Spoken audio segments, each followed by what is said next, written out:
Selamat malam Bang, perkenalkan nama saya Christian Rafael dengan NIM 11S23031 dari Prodi S1 Informatika Angkatan 2023. Pada kesempatan kali ini saya akan menjelaskan praktikum certan week 12, yaitu topiknya rule based method of probability reasoning. Di mana di sini terdapat tujuannya. Sebelum kita melanjutkan ke praktikum, perlu kita ketahui bahwa apa itu certainty factor? Certainty factor adalah metode untuk menangani ketidakpastian dalam sistem pakar dengan memberikan nilai numerik yang mengestimasi tingkat kepercayaan terhadap suatu kesimpulan berdasarkan bukti yang tersedia. Adapun komponen dari CF itu sendiri, pertama ada measure of belief atau ukuran kepercayaan terhadap hipotesis berdasarkan bukti. Selanjutnya ada measure of disbelief atau kurang ketidakpercayaan terhadap hipotesis berdasarkan bukti. Formula-formula dari CF itu sendiri diberikan formula dasar di mana CF sama dengan MB dikurang MD, di mana CF itu certainty factor untuk hipotesis H berdasarkan bukti E, MB itu measure of belief, dan MD itu measure of belief. Jadi bisa kita ketahui bahwa certainty factor sama dengan measure of belief dikurang measure of disbelief. Di sini terdapat formula-formula kombinasinya berdasarkan studi kasusnya.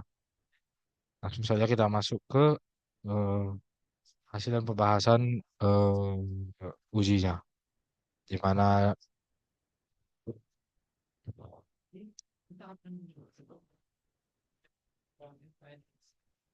Nah, di mana di sini saya sudah mengerjakan praktikumnya.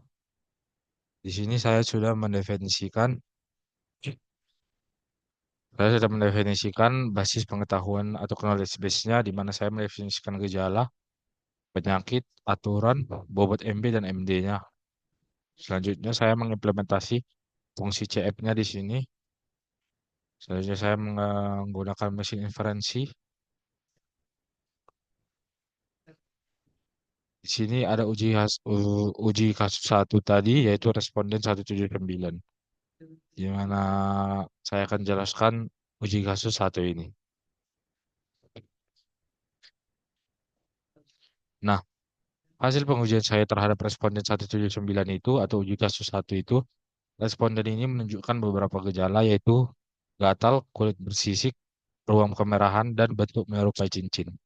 Dari proses inferensinya, sistem memberikan hasil sebagai berikut, yaitu kurap dengan CF 0,9360, panu dengan CF 0,8400, dan biang keringat dengan CF 0,44. Penghitungan manual juga dilakukan untuk memvalidasi hasil pada penyakit kurapnya, di mana gejala yang sesuai aturan adalah G5 adalah G2, G5, dan G15. Masing-masing memiliki nilai CF G2 sama dengan 0,8 kurang 0,2 yaitu 0,6, dan juga sampai G15 sama. Penggabungan dilakukan dua kali, di mana kombinasi pertama menghasilkan CF 0,84 dan kombinasi kedua menghasilkan CF akhir 0,936. Nilai tersebut identik dengan hasil sistem. B untuk B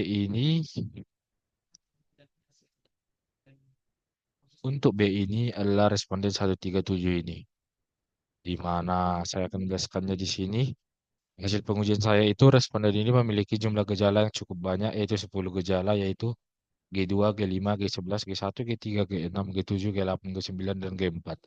Hasil diagnosisnya itu sendiri, yang pertama ada dermatitis atopik, di mana CF-nya itu 0,99, ada dermatitis alergi, CF-nya 0,99, dan panu dengan CF 0,84.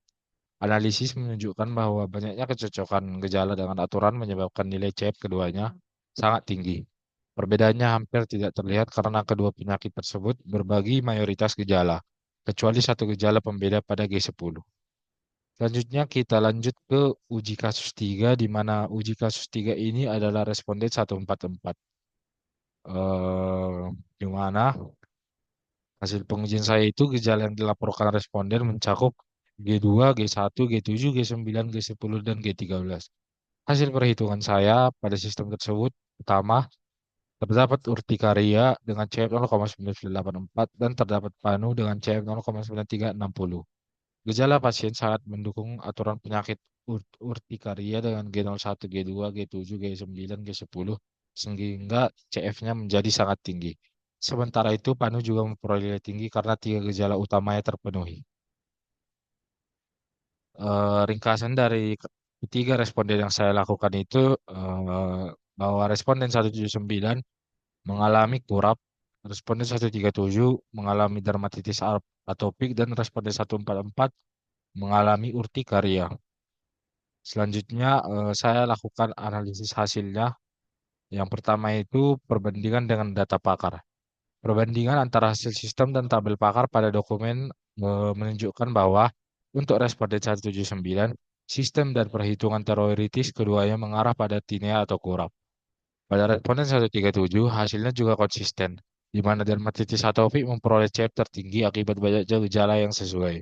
Untuk responden 144, nilai tertinggi jatuh pada urtikaria sejalan dengan dominasi gejalanya. Secara umum, hasil sistem ketiganya bersejalan dengan ekspektasi pakar.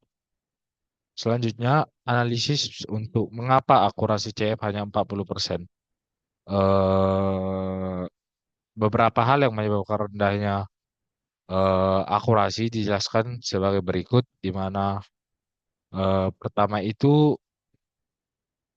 banyak gejala yang tumpang tindih, di mana sebagian besar penyakit kulit berbagi gejala yang sama seperti G1 muncul pada 5 penyakit, G2 muncul pada 6 penyakit, G5 muncul pada 4 penyakit.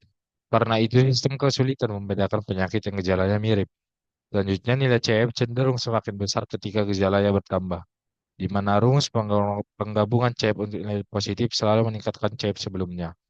Contohnya, tiga gejala bernilai 0,6 menghasilkan CF akhir 0,936. Dan juga lima gejala dengan nilai sama dapat mencapai hampir 0,99. Hal ini nantinya akan menimbulkan efek overconfidence. Selanjutnya, tidak ada mekanisme yang mengurangi nilai atau penalti di mana CF tidak mempertimbangkan gejala penting yang seharusnya ada tetapi tidak muncul, gejala yang sebenarnya tidak relevan, dan tingkat urgensi antar gejalanya.